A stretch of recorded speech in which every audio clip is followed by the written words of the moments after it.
ଛାଡ଼ି ଦେଇଛନ୍ତି ଦାଢ଼ି ଛାଡ଼ି ନାହାନ୍ତି ସେ ବାଡ଼ି 80 ପରେ ବି ଚାଲିଛନ୍ତି ମାଡ଼ି ବଦଳିନି ତାଙ୍କ ଠାଣି ଆମ ସହ ଅଛନ୍ତି ବାବା ପ୍ରସନ୍ନ ପାଟ୍ସାଣୀ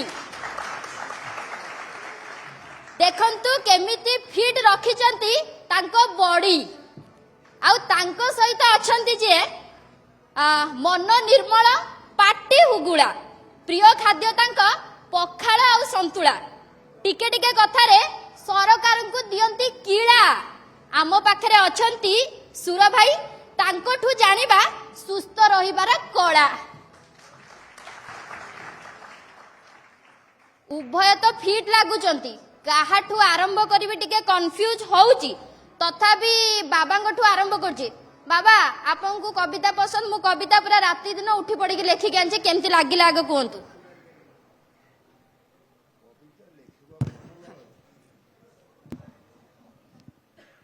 এই যন্ত্র বিনা আগে কথা কই হউনি সমস্ত পাখে পৌঁছিবনি বা কবিতা আজ্ঞা কোন লেখি হুয়ে কি আপন তা হচ্ছে হৃদয়ের ভাষা আজ্ঞা কবিতা যিয়ে হৃদয়টা যদি ভাল থিব মন ঠারু বড়ি ধন যাহার নাহি তাঠু বড়ি আউ গরিব কেই নাই আচ্ছা তেণু জনে লোক যদি সুস্থ রখিବାକୁ চাহিব নিজକୁ সে প্রথমে তার হৃদয়କୁ পচারিব আজ্ঞা তুমি যদি অন্য হৃদয়ের বেদনা দেব কথারে সেମିତି তুমি বেদনাটাକୁ নেব কিন্তু থরে বেদনা দেউଥିବା যেকୌଣସି লোক ନିଜକୁ ଯଦି সে ভাবিব যে ନାଇଁ ମୁଁ ଏମିତି କାମ କରିବି ଅନ୍ୟକୁ ଆଘାତ ଦେବି ନାହିଁ সে ନିଜେ ଆନନ୍ଦରେ ରହିବ ଏବଂ ଯେଉଁ ଲୋକ ପାଇଁ ସେ ବି ଆନନ୍ଦରେ ରହିବ କଥାଟି ହେଉଛି ତମେ ଯଦି ତମ ନିଜ ସ୍ୱାସ୍ଥ୍ୟର ଯତ୍ନ ନେବ ତମ ସ୍ୱାସ୍ଥ୍ୟ ତମର ଯତ୍ନ ନେବ ଏଇଟା ନିର୍ଭର କରୁଛି ତମ ନିଜ ଉପରେ ତେଣୁ ମୋତେ ଆପଣ ଯେତିକି ପଚାରିଲେ ମୁଁ ସଂକ୍ଷେପରେ କହିଲି ଆଜ୍ଞା କାରଣ ଏମ୍ସର ସବୁ ଡାକ୍ତରମାନେ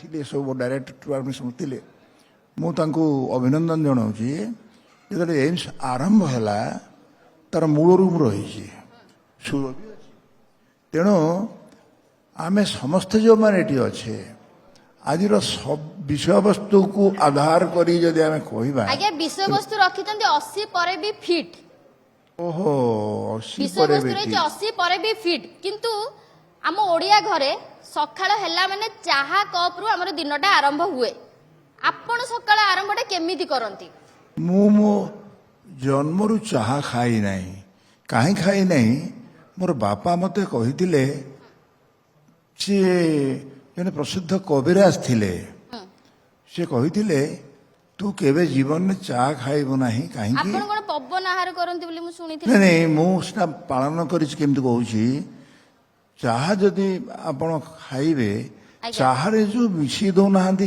କ୍ଷୀରଟା କ୍ଷୀର ଗୁଣ ହରେଇ ଦଉଛି ଚାହା ଗୁଣ ହରେଇ ଦଉଛି ତେଣୁ ଅଗ୍ନିମାନ୍ଦ୍ୟ ରୋଗ ହବ ଆଚ୍ଛା ସୁରଭାଇଙ୍କ ପାଖକୁ ଆସିବା ଟିକେ ମୁଁ ସେଥିରୁ ବଞ୍ଚିତ ମତେ ଆଚ୍ଛା ଆପଣଙ୍କର ସକାଳଟା ଚାହାରୁ ଆରମ୍ଭ ହୁଏନି କିନ୍ତୁ ଆଜ୍ଞା ଆପଣଙ୍କୁ ମୁଁ ସବୁବେଳେ ଦେଖିଛି ଗୋଟେ କପରେ କଣ ପିଅନ୍ତି ସେ ଚାହା କି କଫି ମୁଁ ଜାଣିନି କିନ୍ତୁ ସକାଳଟା କେମିତି ଆପଣଙ୍କର ଆରମ୍ଭ ହୁଏ এই যন্ত্রটি রহিগলা এপটে সকালু উঠিলে আজ্ঞা যোড়িয়ে গ্লাস পানি মু পি দিয়ে গরম না ঠান্ডা ঠান্ডা পানি শীত দিনে গরম পানি আচ্ছা খরা দিনে ঠান্ডা পানি পানি পিদেলে গোটে মলি ফুলিয়া ঝাড়া হয়ে যায় সেইটা নিহাতি আগ হবা দরকার একদম ক্লিন ঝাড়া আজ্ঞা কারণ মু এ হোটেল ফোটেল ବାହାର ଫାହାର ବ୍ରତର କୋଉଠି ଖାଏନି କିନ୍ତୁ ଗାଁ ଗହଳିରେ ଯେଉଁ ଯୁବକମାନେ ମା ଭଉଣୀମାନେ ପଙ୍ଗତ କରିଥାନ୍ତି ଘାଣ୍ଟ ଛିଞ୍ଚଡ଼ା ମାଛ ତରକାରୀ ସେ ଭୋଜନ କରେ କିନ୍ତୁ କୌଣସି ବଡ଼ ହୋଟେଲରେ ଭୋଜନ କେବେ କରିନି ଆଜ୍ଞା ଆପଣ ଯେତେବେଳେ ବାହାରକୁ ଯାଉଥିବେ ସ୍ନେହରେ କିଏ ମିଠା କିଏ ଥଣ୍ଡା କିଏ ଛଣାଛଣି ଜିନିଷ କେମିତି ଛାଡ଼ିକି ଆସିବେ ଛଣାଛଣି ଜିନିଷ ଆଜି ପର୍ଯ୍ୟନ୍ତ ହାବିଟି ଅଛି ମଲ୍ଲି ମାନେ ଦେଖିବେ ଆପଣ ଓଲ୍ଡ ଟାଉନରେ ଗୋଟେ କୁସିନି ବୋଲି ଅଛି ଆଜ୍ଞା ତା ବରା ଭୁବନେଶ୍ୱର ଫେମସ୍ ବରା। ଓହୋ ସନ୍ଧ୍ୟାବେଳେ କାହିଁ ବରା କଥା ଆପଣ ଆଉ ମନେ ଇଏ ପକେଇଦେଲେ? ପ୍ରସନ୍ନ ପାଠଶାଳୀ 20ଟି ଦାବି ଦେବ ଫଟାଫଟ। ମୋର ଯୋଡ଼ିଏ କିମ୍ବା 3ଟି। ଆଜ୍ଞା ଆଉ ଗୋଟେ ମହାଦେବ ବୋଲି ଅଛି ଗୁଗୁନି, ଗୁଗୁନି ଚମତ୍କାର ଗୁଗୁନି। ଆଉ ଗୋଟେ ଆମର 6 ନମ୍ବର ରବି ବେଲି ଅଛି, ଗୁଗୁନି ବରା ବହୁତ ଲୋକ ଖାଇଥିବେ ସେଠି। ଏସବୁ ଭୁବନେଶ୍ୱରରେ ଫେମସ୍ ବରା ଅଛି, ଫେମସ୍ ଗୁଗୁନି ଅଛି। ଏବଂ ये गुपचुप ये जो ओपन फायर ये गुड़ाक ଏ ଯୋଉ ଆଜିକାଲି ପିଲା ଯୋଉ ଖାଉଛନ୍ତି ଗୁପଚୁପ ମୋମୋ ପିଜ୍ଜା ସେଗୁଡାକ ଆପଣ ଖାଉଛନ୍ତି? ଏଗୁଡ଼ା ଖାଇଲା ମାନେ ରୋଗକୁ ନିମନ୍ତ୍ରଣ କରିବ। ତାକୁ ଖାଇବା ମାନେ ରୋଗକୁ ନିମନ୍ତ୍ରଣ କରିବ। ତା ବଦଳି ତମେ ମୁଢି ଖାଅ, ଚୁଡ଼ା ବାଜେଇ ଖାଅ। ଇଏ ଆଜିକାଲି ଛୁଆ କଣ ସେଗୁଡା ପସନ୍ଦ କରୁଛନ୍ତି? ଇଏ କରୁଛନ୍ତି କରୁଛନ୍ତି ଭଲ ଫ୍ୟାମିଲି ଯେ ପିଠା କରୁଛନ୍ତି। ବଦଳରେ ବା ମା ମାନେ ମୋମୋ ଖୁଆଉଛନ୍ତି। ପିଠା ବଦଳରେ କଣ ମୋମୋ ଖୁଆଉଛନ୍ତି? ସେ କାମ ପିଠା ଫିଠା ଏଣ୍ଡୁଳି ଏଣ୍ଡୁଳି ଚକୁଳି ଚକୁଳି ଚିତଉ ସେ ପିଠା କିଏ ଦବ ମ? ଇଏ ତନ୍ଦୁରୀ ମୋମୋ ଚିଜ ମୋମୋ କିଛି ବାହାରିଲାଣି। ନାହିଁ ଆମ ପୁରୁଣା ପିଠା ଚମତ୍କାର ଫୁଡ।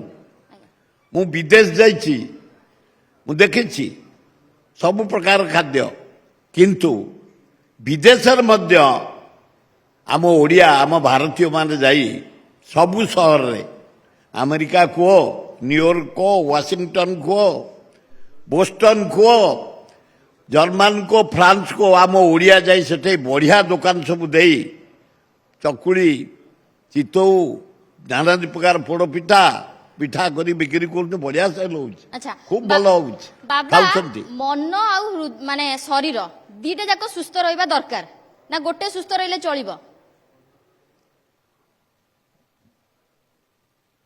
ମନ ଯଦି ଆପଣଙ୍କର ଭଲ ଥିବ, ଆଜ୍ଞା ମନଟାକୁ ଯଦି ଆପଣ ଆନନ୍ଦରେ ରଖିପାରୁଥିବେ, ଆପଣଙ୍କର ଦେହ କେବେ ଖରାପ ହବନି। ଖରାପ ହବନି? ନାଇଁ, ମନକୁ ନେଇକି ଆପଣଙ୍କର ଶରୀର। ମନ କେତେବେଳେ ଦୁଃଖ ହୁଏ? ଦୁଃଖ ତ ଆସିବ, କିନ୍ତୁ ସେ ଦୁଃଖରେ ପର ଦୁଃଖରେ ମୁଁ ଦୁଃଖୀ ହୁଏ। ଏବଂ ଦୁଃଖ ଏବଂ ସୁଖ ଏ ଦୁଇଟି ହେଉଛି ଦିନ ଆଉ ରାତି ଭଳି ଶରୀର ଭିତରେ ସେ ଥାଏ। ଆଚ୍ଛା ଆପଣଙ୍କ ଉପରେ ଆପଣ ନିର୍ଭର ପର କରେ। ଦୁଃଖରେ ଦୁଃଖୀ ହୁଅନ୍ତି। ଆପଣ ଯେତେବେଳେ ରାଜ୍ୟସଭା ଟିକେଟ ପାଇଁ ଚେଷ୍ଟା କରୁଥିଲେ, ନବୀନ ନିବାସ ଯାଇଥିଲେ, ମନ ପଛରେ ଯେତେବେଳେ ସେ ଜିନିଷଟା ଖଟା ହେଲା, ମନ ତ ଦୁଃଖ ହେଇଥିବ ଆପଣଙ୍କର, କେମିତି ସମ୍ଭାଳିଲେ ନିଜକୁ? ମୁଁ କେବେ ଚେଷ୍ଟା କରିନାହିଁ, ଆଚ୍ଛା ଟିକେଟ ପଛରେ ମୁଁ ଗୋଡ଼ାଏ ନାହିଁ। ଏବଂ ଟିକେଟ ଯଦି ମୋ ପଛରେ ଆସିଲା ଏବଂ ତାକୁ କିଭଳି ଭାବରେ ଲୋକଙ୍କ ପାଖରେ ପହଞ୍ଚେଇକି ସେ ବାର୍ତ୍ତାକୁ, ତା କଳାଟା ମୋତେ ଜଣା। ତେଣୁ ମାଗଣା ମୁଁ ଜିତେ, କହିଲେ ବିଶ୍ୱାସ କରିବେନି, ଜଗନ୍ନାଥ ସାକ୍ଷୀ, ପଇସାଟିଏ କାହାକୁ ଦେଇନି ଜିତିବା ପାଇଁ, ଏ ପଇସାଟେ କାହାଠୁ ନେଇନି, ନେଲେ ସିନା ମୁଁ ଦେବି। ମାନେ ସେ କଥା କହିବା ଟିକେ ଉଚିତ ନୁହଁ। ଆପଣ କହୁନାହାନ୍ତି, ଯେତିକି ସେଇ ପଚାରୁଛନ୍ତି ତାର ଉତ୍ତର ସମୟରେ ଦଉଛି। ସେଇ ସମୟରେ ଆପଣ ମନଟା ଯେତେବେଳେ ଟିକେ ଦୁଃଖ ତ ହେଇଥିବ, କେମିତି ବାହାରିଲେ ସେଇ ଦୁଃଖରୁ?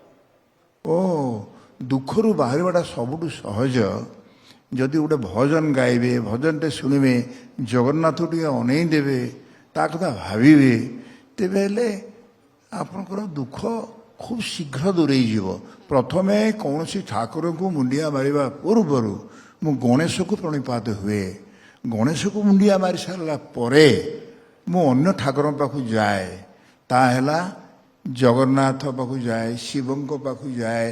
ଶିବ ଏବଂ ଶିବା, ଶିବ ତଳେ ଶୁଅନ୍ତି ଏବଂ ଶିବା, ଜଗନ୍ନାଥ ହେଲେ କାଳ। ଆମ ଜଗନ୍ନାଥ ଯିଏ ତଳେ ଶୁଅନ୍ତି ଶିବ, ସିଏ ହେଲେ ମହାକାଳ। ତା ଉପରେ ମହାକାଳୀ ଠିଆ ହେଇ ପଡ଼େ ଏବଂ ସେ କାଳୀ ହେଲେ ନାରୀମାନେ।